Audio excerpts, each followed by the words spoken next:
Good evening, Browns fans, and welcome to OBR Weekly, Wednesday, 7 o'clock. That's when we show up. I'm Barry. He's Fred.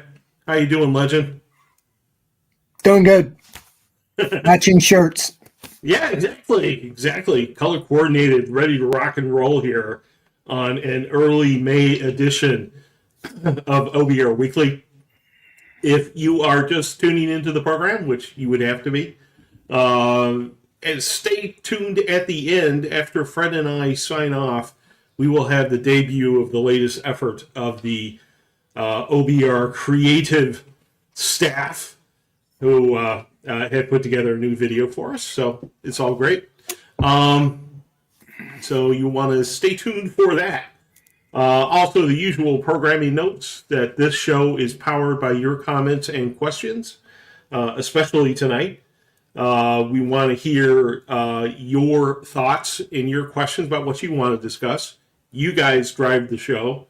We don't necessarily drive the show. We just sort of react to what you have in the chat room. So please feel free to hit us up with your comments and questions in the chat room. And if you're watching on Twitter or X or whatever, feel free to join us in YouTube or Twitch, our chat rooms. You can find the links in a message I just sent out, and you can participate in the chat room and hang out, and we can interact, make it a little bit more fun. So, Fred, we are now a week and a half distant from the NFL draft, and everybody's still talking about Shedeur Sanders. It's Shedeur Sanders' world, Fred. We're just part of it. I just picked up the Our Lads guide, and I was looking at it and what's stuck. They've got, I think, 7 pictures of players, and the Browns drafted 2 of them. You got Shedeur there and Mason Graham, so how can you be upset with that? And, when you think about it, they really could have. Remember all the talk about you wish you could get Travis Hunter and Shedeur? They really could have had them both. Right. Yeah. But as it turns out, when you think about it, I know that the draft prognosticators aren't looking at everything maybe the same way as the NFL teams, but almost down the line, Sanders was second to Ward almost universally. And I would say up until right before the draft, about 50% still thought he was in play to be the number 2 pick of the draft. And if this slide really lights a fire under him, because the more I read, they're saying he really has talent. He just needs work in areas. If this slide really motivates him. Yep. And a lot of people were thinking, well, he was really probably the most NFL ready. That was the thinking because he was playing in a system. Well, then what if he really comes in and plays well in the preseason and he ends up being your starting quarterback, Right. I think everybody, because he was drafted so low, assumes that he's no good now, Yeah. How quickly I had change. him in my mock draft as the number 2 pick 3 times. And as late as the 8th week of it. So, what do I know? But I'm just saying, I don't think all the guys, a lot of those prognosticators, NFL, Daniel Jeremiah was a former scout for the Ravens and the Browns and a bunch of teams. He had him as the number 2 quarterback. Right. 20th overall. So, Brugler and Kuiper and on and on and on. Almost all of them had him as one of the top 2, if not top 3 quarterbacks in a weak class. But you never know here, Right. So the wild card's Dylan Gabriel. I'm just willing to open it up and see what happens. I don't think anybody's in love with Kenny Pickett or Joe Flacco or think they're necessarily the long-term answer. One or both, either one of them could open the season, and there's no pressure, but you could have, as we always see, somebody gets dinged or whatever, and you could see I remember the plan was with Baker that Tyrod Taylor was going to be the starting quarterback. Right. And in the third game on a Thursday night, when the beer refrigerators were still locked, Taylor got hurt. Baker comes in. It was electric. They win the game, It was. and it kind of took off from there. I'm not saying that's going to happen, but it could be, even if Gabriel or Sanders don't start the year, the way things go with the quarterbacks, I could see them sooner than later. But I'm going in this with an open mind. I mean, see what happens. And I think they have a year with them, coach them and so forth to see if they really feel like they have something here with one or the other or both before we start talking about the 2026 NFL draft. Because a lot of things can happen with projected quarterbacks between now and next year. Some of them could just fall off the deep end. Ones they're saying will be the top pick this week. A year from now at the draft, they'll go, well, they're a 5th round guy or a 7th round guy, or, it happens so every year. Yeah. Who knows? Who knows what happens? When Matt Barkley decided to stay in the college, I think it was at USC, and they said, well, next year, then he'll be the number 1 pick in the draft. I think he went in the 4th round the next year. So just things change a lot. So enjoy what you got. See what you got. They addressed the quarterback, kind of went all the way around it, drafted 2, didn't sign guys you really were hoping they'd sign. So it is what it is. We'll see what happens with it. Yeah. Well, Sanders, obviously the fall in the draft slide has changed people's perspective on him, some people's perspective on him, and I think the fact that he was drafted by the Cleveland Browns, I hate to say it, but we do not have a great history with starting quarterbacks here in the expansion era. And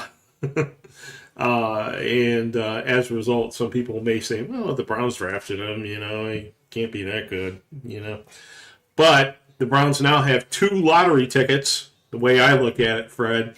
2 chances to find that quarterback finally, and both of them with, very good college careers, very good college careers. But it's definitely Shadir's world. His jersey, which is now wrong, the number 2 jersey should be a number 12 jersey.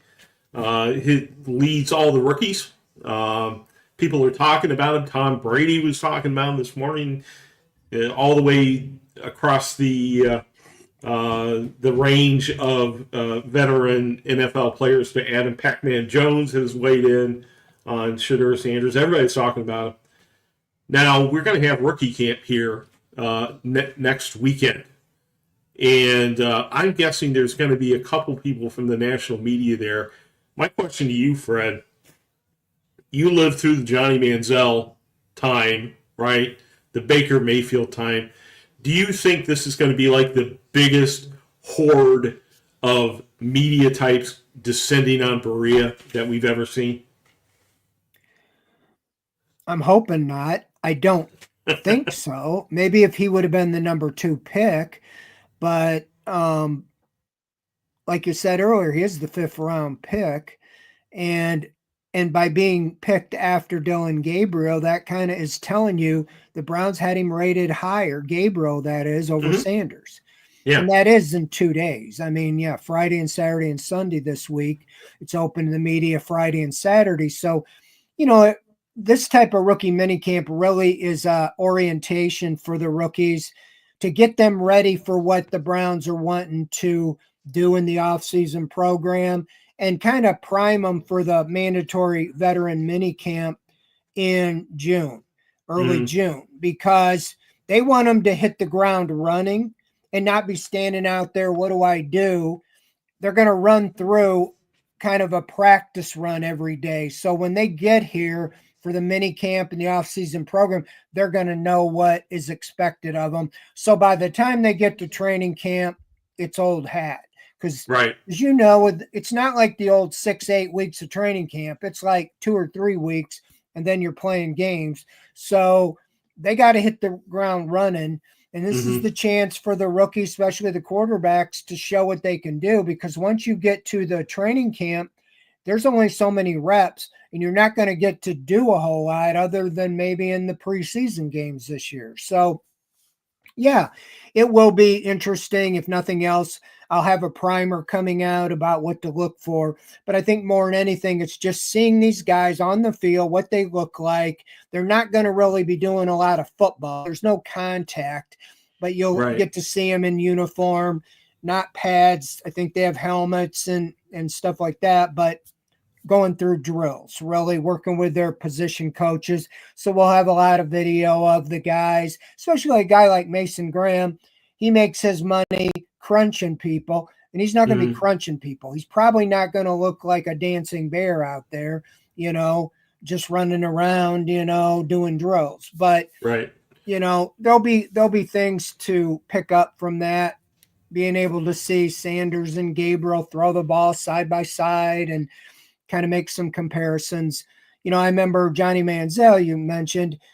I was struck by how small he was compared to what, a lot of guys, when you get up close, are a little bigger. He wasn't thick, I want to see what Gabriel looks like up close. We'll talk to him, Sanders, and kind of get a feel for some of those things again.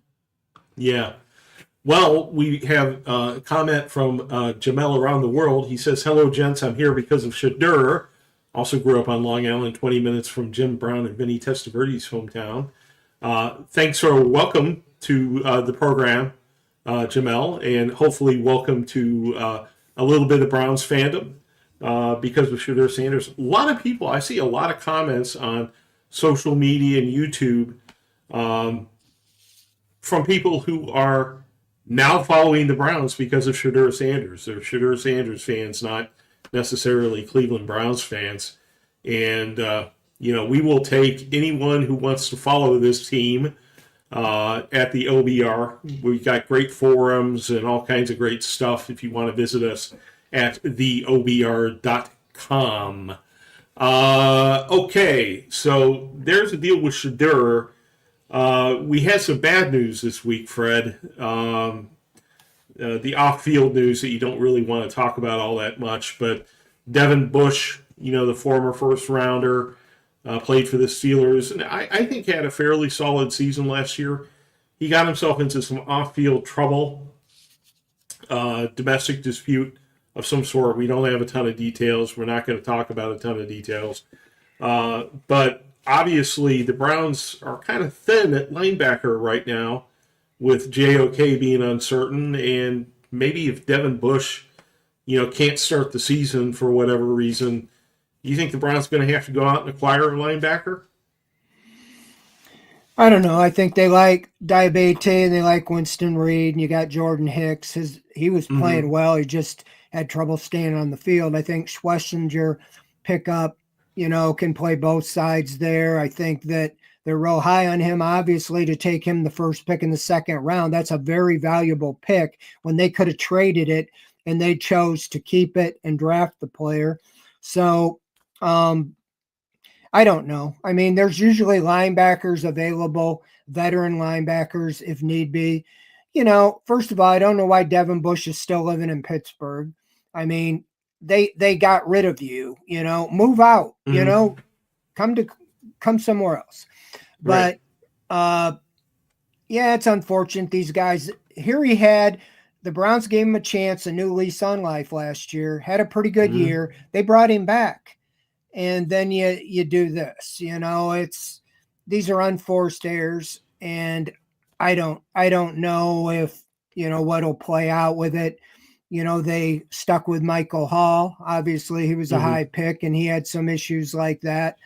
I'm sure that they'll let it play out with the NFL and see, what they hand down. But yeah, I mean, it's the time of the year where, guys aren't in a structured environment. They're on their own.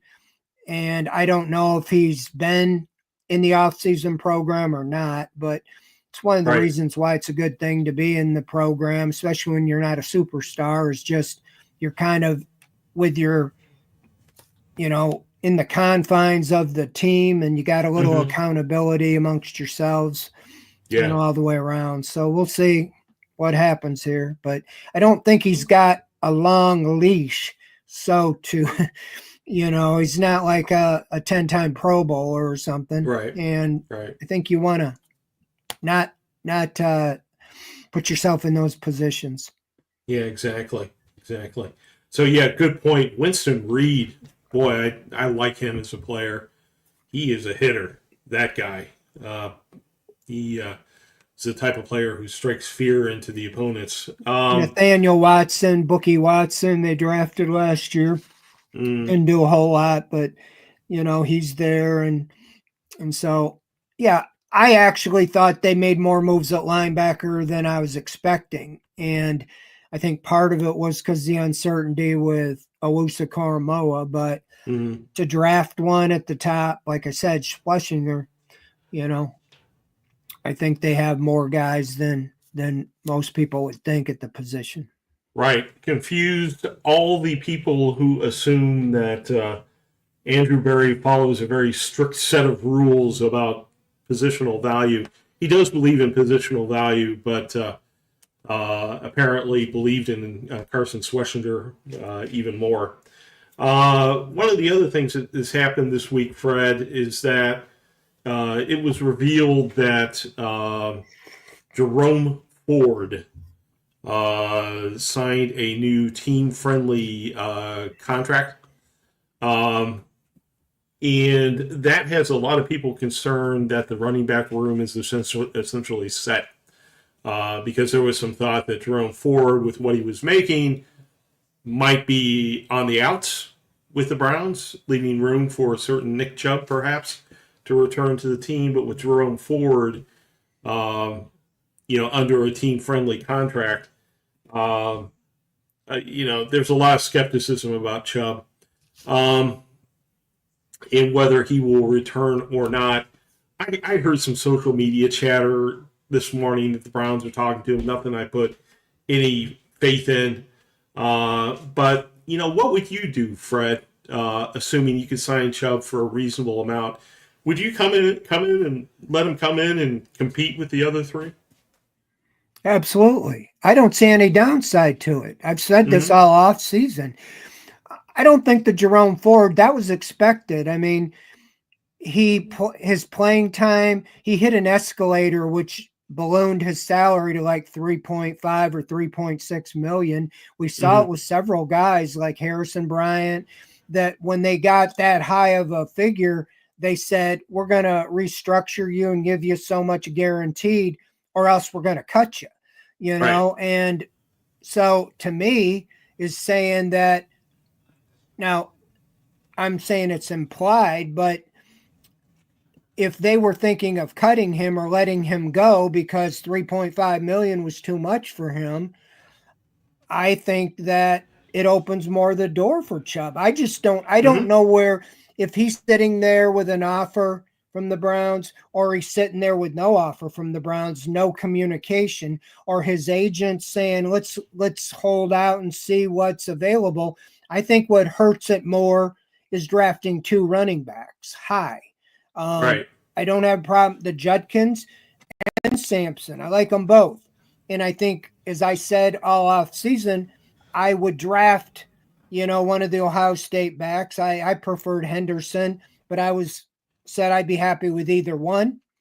And they even drafted Judkins a little higher than I thought they would. And then I thought another back, because it was so deep, but I thought it might be more in the 5th or 6th round. Right. Andrew Berry's never drafted. The highest pick he ever made at running back was Jerome Ford in the 5th round. So he drafted two running backs higher than anywhere he had done before. And again, being out of character. But I don't think 4 running backs is doing too much. You bring in Chubb, see how he looks. And I think at this point, Jerome Ford is more your kick returner, that type guy, maybe rotate in. But I think he would be right now behind Judkins. They might line up Ford, but I think Judkins and Ford would be the 1-2 if they started the season. I don't think they'd make Sampson the number one. They might even have Ford start. But if Nick Chubb, unless they know more, that he isn't anywhere close, but I don't know how he can be worse than what he was last year before he got hurt. Mm-hmm. He wasn't the old Nick Chubb, but I would think another year out, I just think it's worth bringing in. And you can always let him go at the end of camp. You don't have to pay him, if he doesn't make the team. But I just think it's bad right now, publicity, to just not even bring him in. What's the downside? The downside, you pay him $1.5 million. He gets that veteran qualifying offer. I think he gets like $3 million or something. Mm-hmm. And if he isn't anywhere near close, then you work something out, and part ways. But do you want him going to some other team and having a Pro Bowl year or close to a Pro Bowl year? I think he would steady the ship, even if he started this, was your starting back, and then you had Judkins and Sampson work their way in. The future will be really bright at running back. And if he's not ready to carry the ball, you move on, and you kind of have him just in that Kareem Hunt the last year he was here, short yardage role. Right. Yeah. Speak it into existence, Fred. Please. I mean, here's a guy needs 300 yards to pass Leroy Kelly. I know that doesn't mean a lot to them, maybe, but I think to the fans it would be a big deal. He got 300 yards last year, and he only played a few games. Mm-hmm. Then let him retire, move on as, sitting between Jim Brown and Leroy Kelly, two Hall of Famers. I mean, yeah, pretty good company. And I just don't see how they need PR. I mean, I thought the Joe Flacco move was kind of a PR move. They didn't need to make that move just before the draft, especially if they knew they were going to draft a quarterback or two. But yeah, I don't think it's a big financial. In fact, the money they just saved with Ford, would be the money that they could allocate, if it's 1.5 million, even though he gets more than that on the salary cap to Chubb. It just makes sense to me. So I don't know their thinking. I actually thought they would have announced it by now. Right. Well, we don't know what's going on, the conversation between the agent and the team and all that sort of stuff. The agent may not be, maybe holding out for more money. Who knows? Here with the dissenting opinion is Drew in Brick City. Not really into the convo on Chubb. If he comes back fine, I'm not wasting my breath having some mental cry session over him. I'm going to take that off the screen. I forgot. I missed a couple of the words. But at any rate, Drew, your point of view is heard. Not everyone's as fired up about Nick Chubb necessarily as we are to get him back. Just see what he's got. I mean, it doesn't see if he's come back stronger in year two. I don't see really a downside to that unless the agent's just being unrealistic. So, Fred,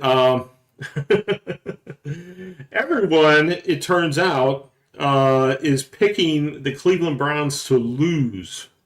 I read all these NFL, I call them listicles, the power rankings 1 to 32 or top rookie quarterbacks 1 to 10, that sort of stuff. People love putting them out. I guess people love reading them.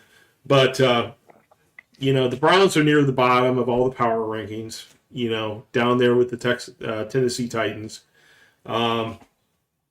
They have the longest odds to win the division in all of football, to win their division, the AFC North. They are like plus 2,700 to win the division. I know it's early, Fred, but are you looking at the Browns as finishing in the dumps like the national media is? Well, I think first it's better for them to have low expectations. Seems like whenever there's high expectations, right, after a playoff year, they kind of, wet the bed, so to say, and go into the tank. I don't think they were maybe as good as they showed in the 11-6 year, but I don't think they were nearly as bad as they were in 3-14. I will argue this point all day. I know nobody likes Jameis Winston, and he throws the ball away, but they would have won 2 or 3 more games if he would have stayed the rest of the year. You cannot tell me that DTR or Bailey Zappi played any different than Deshaun Watson did in the first 7 games. It was like, this is what they did in the first 7 games when they were 1-6 with Watson. The offense took off for whatever the game, 6 or 7, 5 or 6 at Winston play. And then they were right back to the same level of play with DTR and Bailey Zappi. And so they have to get the defense back on track. I think they took a big step by getting Mason Graham and Carson Schwessinger. I mean, use your top 2 picks. Both those guys, I think, can step in immediately and make an impact, in the defense. Yep. And the biggest question in my mind on defense is they haven't done anything at safety. I mean, they lost 3 of their top 4 safeties. McLeod retired. They cut Thornhill, and D'Anthony Bell, they let him leave in free agency. 3 of the top 5. They still have Delpit, but by default right now, Ronnie Hickman's the starter. Now, I think Ronnie Hickman showed some promise, but I'm not ready to hand him the starting safety job. They didn't draft one. They didn't sign one in free agency yet. There are 4 or 5 named safeties available, and I don't know if they're talking. The only guy that I had heard they talked to was somebody that I wasn't even that familiar with. So that's one concern. And I don't know if they've done enough with edge rusher. We were all excited about Abdul Carter going with Garrett. Now you're kind of with a cast of characters, Isaiah McGuire, Alex Wright. You signed Tryon, guys with potential. So, but if they can shore that defense back up, so it's very good like it was a couple years ago, the offense can just by virtue of being, competent, not turn the ball over 37 times, will help you win some games. So to answer your question, I think this team can win 7, 8, 9 games. I don't see them right now as being a playoff team, but they have a tougher schedule, and I don't know how that works. You're supposed to get, when you're the 4th place team, weaker schedule. They must be playing a very strong division this year in the formula. But, I think just competent play. The offense can't get worse than it was last year. 15 points a game, was pathetic. So I think they're really going to try to make the commitment to the run, shorten games. That'll help them the defense, help the quarterback all the way around. Pound the ball with Judkins, Sampson, Ford, Chubb, whoever's back there. Right. And see what happens. But yeah, I don't see them as a 3-win team. I think last year they'd have won at least 3 more games if he would have switched quarterbacks in the first 7. All they needed was 1 drive. Between that and missing field goals, that was a big thing. And then I think they got the point saying, what good does it do to even win? They wouldn't say that, but to finish with 3 wins, got him the number 2 pick, got him a 1st-round pick next year, and so forth. So we'll see, but I'm not as excited about it as I was last year. I was really expecting the team, as a lot of people, to be very good last year, and a lot of it's the same team. I was expecting the quarterback to play a lot better, and we all know I think we all were. It's just, as MC is saying here, Browns are not near as bad as they looked last year. They just need competent quarterback play, and that's all we're asking for. All we're asking for is protect the ball, move the chains from time to time, and don't undermine your own team with, 7 consecutive 3-and-outs. MC also provides another dissenting opinion, or a contrasting opinion, that he's going to go and tweak Andrew Berry's nose really hard if he doesn't re-sign Chubb. We do not advocate violence on this program, up to and including nose tweaking, but everybody needs to handle this the best that they can without violence. So, one of the other things we got going here is this very full quarterback room, obviously, right, Fred? People who want to exaggerate a little bit say that we have 5 quarterbacks in there because they include Deshaun Watson. But obviously with Pickett, Flacco, Gabriel, and Sanders, we've got a pretty crowded quarterback room. And one of the things that's happening is that Las Vegas is putting out odds on who's going to start game 1. And Kenny Pickett in one service is plus 100. In another service, he's plus 650 and ranked 3rd. So if you're confident about who the Browns are going to play in the first game of the season, you can make some money out here in Las Vegas if you're inclined to do that. But let's get a more definitive ranking of quarterbacks, Fred. As of today, right now, this minute, without a single throw having been made in practice, and other unfair aspects of the questions I'm about to ask, how would you stack them on the depth chart? Well, I'm not sure. I get confused on the odds. I don't know if what those odds you said, does that mean they think Pickett's the starter? One of them thinks he's going to be the starter, and another one is offering 6-1 odds that he's a starter. Okay. Has him ranked below Gabriel. So okay, well, this isn't me. This is what I'm thinking the Browns are thinking. I think if the season started today, it's Kenny Pickett is the starting quarterback. He was the first move. We all know, we've been talking about forever, they got to get the quarterback right this offseason. What's the first move they made at quarterback? They went out and made a trade for Kenny Pickett. I thought, okay, you're swapping third string quarterbacks. Great. Maybe he can be the backup or whatever. DTR, they were ready to move on from him. So you went and traded for Pickett. They've said a lot of good things about Pickett. Joe Flacco was available all offseason. All offseason. I don't even know. I think he had an interview with the Giants. So they clearly were more interested in Pickett than Joe Flacco.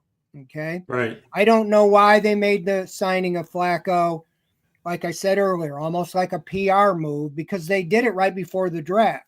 Why couldn't have you done that after the draft? Say you didn't get who you wanted and you only got maybe a developmental quarterback. Okay, you go get Flacco, and you got Flacco and Pickett and a guy you're developing.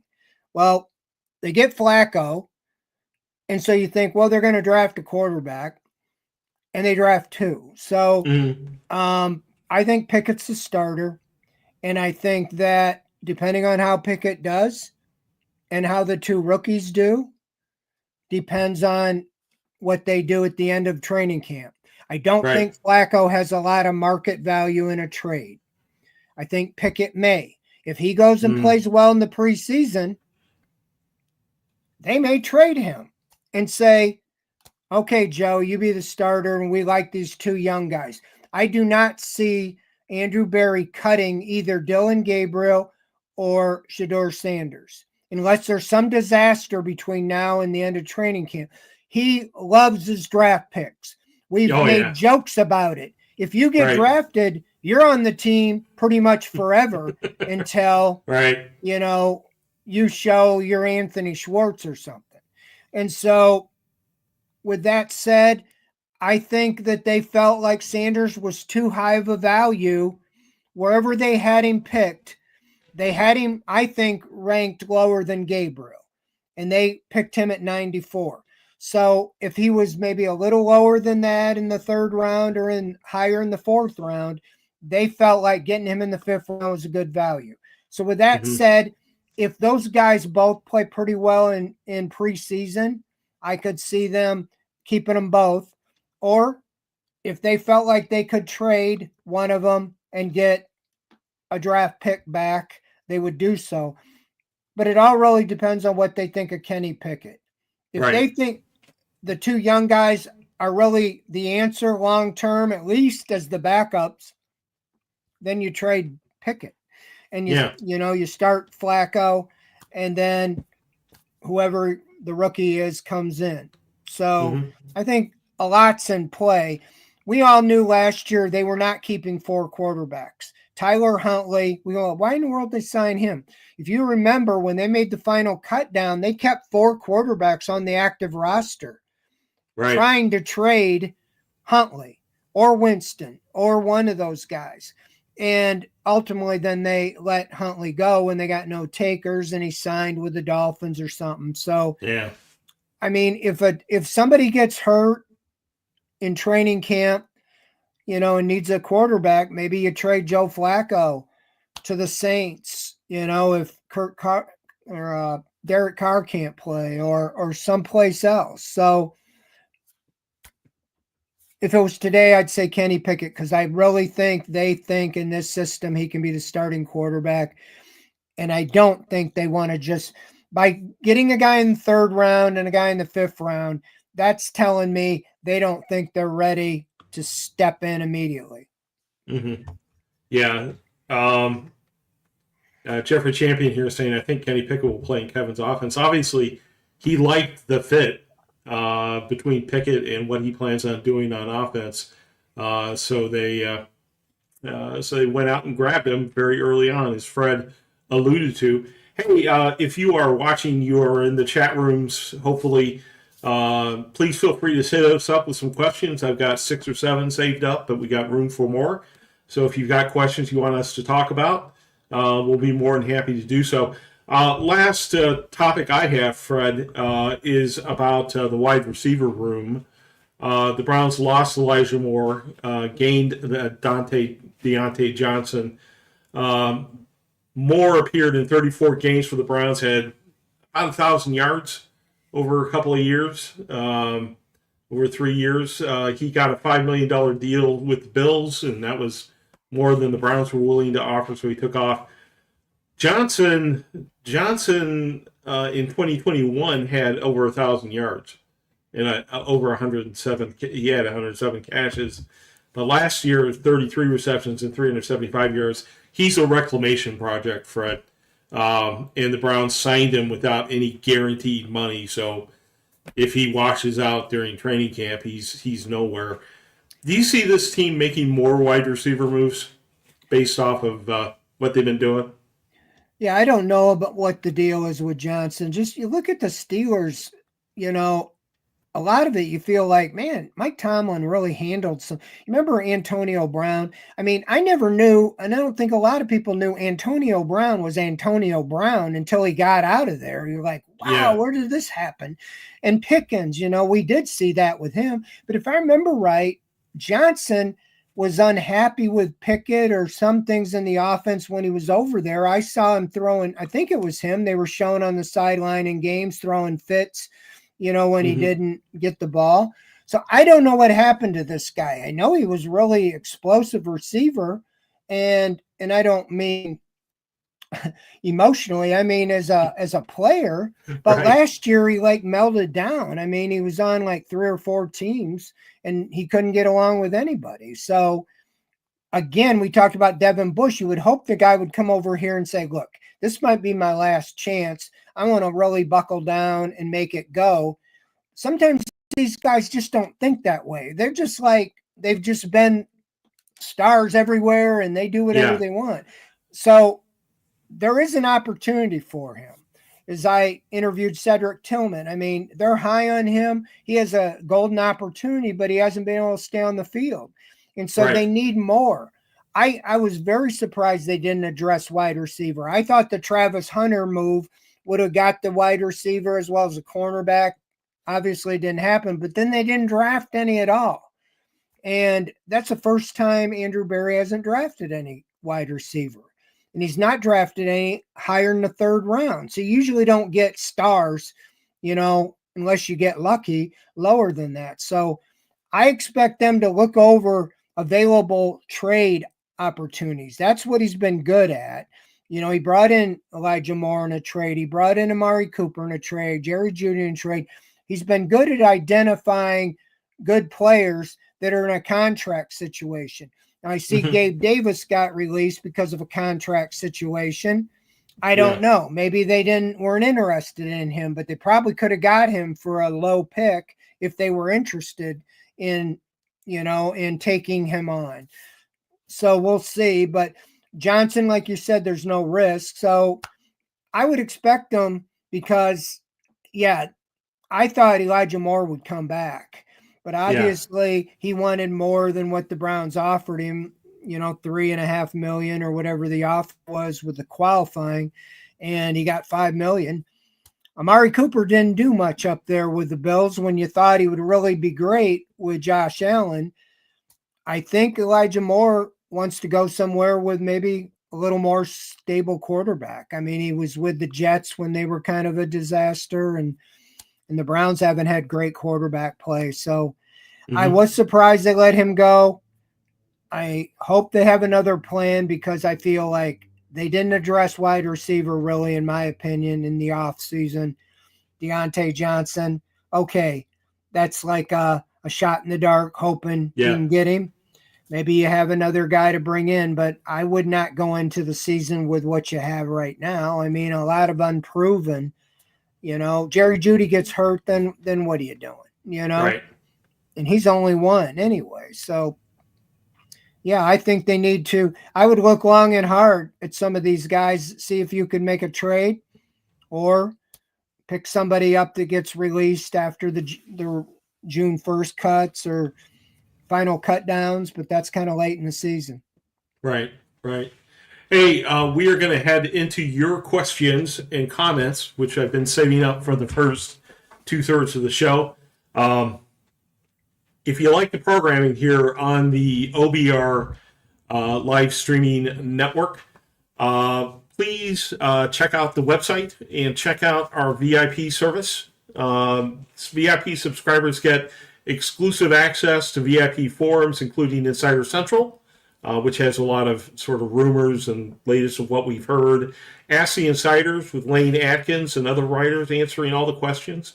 Lane is worth the subscription price of admission himself. You get VIP stories on the OBR from all over the 24/7 network. Every VIP story on the 24/7 Sports College Network is yours to plunder.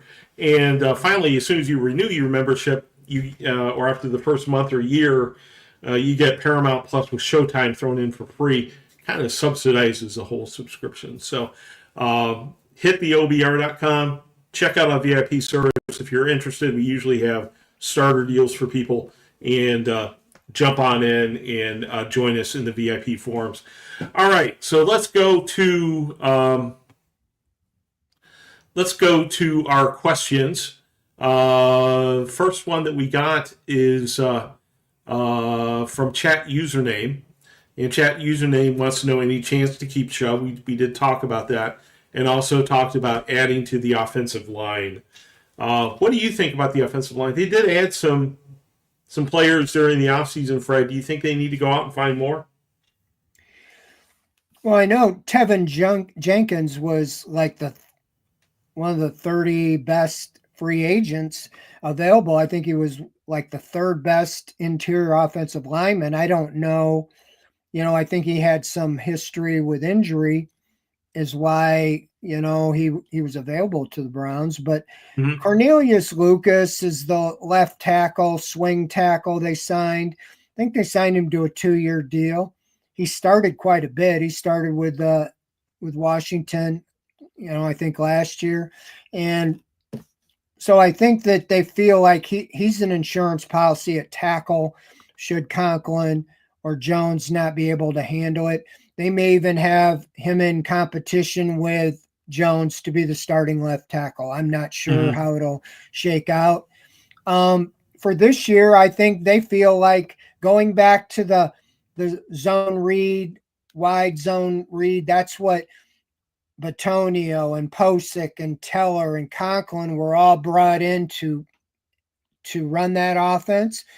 And I think that that's the scheme they're going to run, go back to the running game. I think they're in pretty good shape. they do have to address it. Obviously, 4 out of 5 are in the last year of their contracts. We know Batonio almost retired, and that's where you don't know behind them. Luke Whippler's the drafted center. Zach Zinner's the drafted guard. DeJuan Jones, Javian Cohen. These young, and the guy they signed, that Tev Jenkins, is only like 25 or 26. So do they have guys on the team to be the depth, but the future? Who knows? But they're going to have to address that next season. I don't think they're going to do a whole lot the rest of this offseason. I think they need to focus, if anything, at wide receiver. Maybe some depth. You pick up a depth signing at a lot of the positions, but about the only concern for starter, I would say, would be maybe competition at wide receiver, and on defense, safety, and some competition at defensive end. One of the guys we'll definitely be talking about, rookie camp, maybe training camp, probably, is a guy by the name of Donovan McMillan, UDFA safety. And if you are watching the OBR, if you are subscribed to the OBR streaming network like you should be, then you may be aware that he was on Garage Beers last night. So my suggestion is that you tune in to watch the replay of Garage Beers with Donovan McMillan, because you could be hearing a lot about him in the months to come. Fumble saying they did what I wanted them to do: get a workhorse running back, a streak of lightning running back. Now run the ball, play good D and special teams. Seems easy when you say it that way, Fumble. Hopefully it's something that the Browns are capable of this year. Interesting question from Kelly Black for you, Fred. Says some people feel the Browns are more interested in acquisitions than building a winning team. What say you?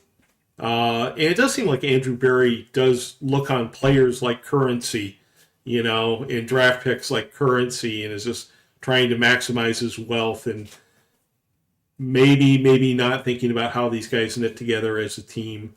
What are your thoughts? Well, yeah, I'm not sure I agree with that. I think they want to win. Now you can argue, are they good at getting the right people, making the right picks? I mean, I've been critical that in the first 5 drafts, I mean, Andrew Berry said they wanted to build through the draft, and out of 37 picks, only 1 made it to the Pro Bowl, and he traded away, 3 number 1 picks that should be starters on this team now, at the least, if not Pro Bowl people. So that is another thing. It appears they made some smart, practical moves this year, but we won't know till we actually see them play. Rookies notoriously take a little time to show up. Running back's a position that I think can make an impact, and I think that's why you saw Judkins taken, the linebacker. I think he can make an impact, and obviously Mason Graham, in the middle, help the run stop and so forth. So I'm expecting to get some good contribution out of this class. If you end up finding your franchise quarterback with either a 3rd or 5th round pick, that's a gold mine, because not only do you have them on the rookie contract, you got them very inexpensive. But I'm not holding my breath that they're the answer. But again, you never know. And just because a guy gets drafted for a lot of different reasons, there wasn't a lot of teams that needed starting quarterbacks. And so I think even if, like with Sanders, if he was valued much higher by other teams, they didn't want to have the attention for a guy that was going to be a backup quarterback. Right. A lot of times teams draft backup quarterbacks, but why would you draft somebody that's going to get more attention than your starter and create more problems? So how many teams actually needed a starting quarterback? I don't know. Obviously the top 3 teams, the Saints seem like maybe, and the Steelers, but you get past, if the first round, a lot of them saying, we're not going to waste a second or third round pick on a backup quarterback. So Right. this is where it's on Sanders to come in and show that he isn't a backup quarterback. Work very hard. The opportunity will be here. So Exactly. I don't know. I think the Browns would not say they're rebuilding. They're trying to win. I don't know how successful they'll be at it, but I think if anything, the Watson experiment really showed how valuable quarterback play is, whether it's a complete failure or not, because it was such a failure that's why you're 3-14. You just really Right. build everything around that, and it didn't work. All right. Next question from Dean Bowditch says, why does Barry in the front office always go after guys with character issues? Is Tucker next on the list? I don't think so. Would have been, just as an aside, it would have been interesting to see what the Ravens did 3 years ago with Tucker. You know, he's had 2 bad years since tolerance. being an all-world. Pardon Remember me? when Harbaugh said no tolerance with us? You know, when Yeah, exactly. it wouldn't happen with us. We have no tolerance for that stuff. You didn't hear much about the Justin Tucker thing like you did with the Deshaun Watson thing. Strange that. Maybe he's confused by the forces emanating from the Ray Lewis statue outside the stadium. At any rate, in the draft, I'd say that the Browns went after good character guys, wouldn't you, Fred? They weren't no Perry and Winfrey's or, you know, some of the people that have had off-field trouble in the past. Yeah, I mean, I don't know. Like, I don't know who he's referring to. Michael Hall, I didn't hear that he had character issues until then he had the issue last year. I don't know how much Johnson, you he's referring can to. predict these things. Yeah. What's that? So it might be Deontay Johnson that he's referring to. Well, yeah. Again, we talked about low risk, you know, and the same thing. I don't know in the draft if you know Sanders is considered a character issue. I don't think I haven't heard character. It's been more like attention. Yeah. And like I said, a lot of teams just don't like I know the Browns, at least Kevin Stefanski, I don't think he likes the attention, you know. Right. But I think that they felt like, well, he's worth more than what, you know, it cost us to get him. So Right. Kind of like you go to a car lot and it's 10,000, you walk away. The next day you come back and they say, "Well, we'll sell it to you for 9." You walk away, you come back the next day and it's 8,000, and then on the 5th day and it's 5,000, you go, "I'll buy it." You know, I think that's how they looked at it with Sanders. Right. I mean, from the perspective of a football team or the perspective of an employer, you know, you always ask yourself these questions about whether a mistake that someone has made, whether they are beyond that, whether it is part of their personality or just something that they can resolve. And I think that is, you know, the Browns may feel that Johnson is a guy who really is motivated to rehab his reputation and will fit in well with the team. You don't know. I'm not sure exactly what they think on that matter, but well, there's been some guys, you know, I think was it Laramie Tunsil that was, you know, fell way down, and he's been like on a trajectory of a Pro Bowl career now. And Jeffrey Simmons was a defensive tackle that, you know, that fell off everybody's board. So you got to do your due diligence and take a chance if you think it's worth it. It hasn't worked out a lot for the Browns, you know, unless you want to say Kareem Hunt when he was out of the league and the Browns were the team to give him a chance, resurrected his career. You know, your best hope is another guy from Toledo, Deontay Johnson, you know, is able to do that like Hunt did. Right. Question for Big LT. What's the energy in Cleveland for Shedeur? Or Shedeur. I was corrected on how I put it. Is it Shedeur or Shedeur? Fred, do you know for sure?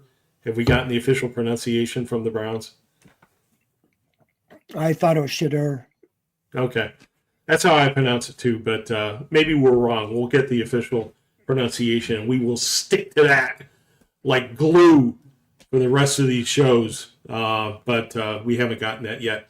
At any rate, Big LT wants to know what's the energy in Cleveland. And I would basically say that, externally, nationally, there's a ton of energy around him being here. But reaction from fans is really all over the place. And I think it's because Cleveland Browns fans have gone through 30 some odd different heroes coming to town to be the team's franchise quarterback, and none of them have worked out. And there's just sort of a wait and see attitude from a lot of fans that I talk to. What's your sense, Fred? I would rather have build the team, have like we talked about, a strong running game with a strong offensive line, tight end play, and then pop the quarterback in the cockpit when they're set up to have a chance to be successful. And that's why I think Pickett and Flacco are here to take them beginning of the season reps. Why do you have to rush either one? Even if Gabriel and or Sanders look great in training camp and preseason, why set them up for failure? If you don't believe they're Jaden Daniels or whatever, even we saw the number one pick in the draft, struggle. Why are you in such a hurry? If you like what you see with Flacco or Pickett and feel you can win games, just don't be in such a hurry to throw somebody to the wolves. Right. You're going to get to see them up close and see if you really like them, if they take to coaching and a lot of that kind of stuff. So yeah, it's what has been the impatience. I still say Tim Couch was, you went out and bought a Bentley and parked it out in the rust pile, instead of building a line and then putting a quarterback in and let him have success. You can't have the greatest quarterback in the world if you have nobody around them. They look terrible, and then you think, oh, they're a bust. Right. So that has a lot to do Couch. With it. Yeah. Exactly. So I think that I think the corresponding the answer to your take about being patient with them is that this team's got 2 first-round draft picks next year, right? And there's a really good quarterback class coming out, and you want to know, do you need to bundle those picks or spend number 1 on Lenora Sellers or Cade Klubik or whoever is at the top of that list next year? I want to see these guys in some games. Maybe not right off the bat, but at some point this year, I'm really curious as to what Gabriel and Sanders are going to bring to bear. Oh, I agree, and I'm saying if the season's kind of going off the rails, by mid-season, then pick one or and play them and see what they got But unless you finish 3-14 or worse, you're probably not going to have the first pick in the draft, Right. And do you really want to go through that season hoping there might be a lot of great quarterbacks, but there's always usually one that's best of them all, and that's the guy you want. So to get the best of all, you're going to have the number 1 pick because everybody's always going for that. And even with 2 first rounds, there's no guarantee you're going to be able to trade up to get, the number 1 pick in the draft. So I wouldn't worry about that yet. I think we've seen 5 starting quarterbacks 2 years ago, 4 last year. Unfortunately, it seems like that's what happens with the Browns. 1, 2, 3 get hurt, and you end up seeing everybody on your roster, and the last game of the year is Bailey Zappi. It is too true, Fred. It is too true. All right, last question from Sancho Bermuda. Have you guys ever been to the NFL or the Rock and Roll Hall of Fame? I've been to both, multiple times. But how about you, Fred? You visit the NFL Hall of Fame, the Rock and Roll? Been to the NFL Hall of Fame a couple times. Last time I went with my son and 2 grandsons last year. So, yeah, I mean, I haven't been to the Rock and Roll, just been by it. Yeah. But, I highly recommend if you're a football fan to see, the history of the game and everything. It's great. Yeah, if you're in Cleveland, if you're anywhere nearby, worth a trip to the NFL Hall of Fame if you're a true football fan, and to the Rock and Roll Hall of Fame, I would say as well, if you are a rock and roller. All right, well, that's going to conclude the show for this evening. Stay tuned. We're going to have the world premiere of the latest bit of creative video from our creative team. And Fred and I, we will see you next week. So for Fred Greetham, I'm Barry McBride. Hope you enjoyed OBR Weekly. Good night, everybody. Thank you. See ya. Can be painful. Hey, your shirt sucks. Yeah, and your mustache is stupid. Fortunately, this man has a sanctuary where he can have fun and sharpen his wits. Yes, this is the OBR. Here, it's all Browns all day, every day. Our proven reporters are at practice, in the locker room, talking to sources, breaking down tape, dissecting it all daily, driven by the most lively forums in Browns fan base anywhere. And our booming YouTube network, the place to know when you want to know more. Even if you have creepy facial hair and a ghastly fashion sense. The OBR. Stuff your helmet with better stuff.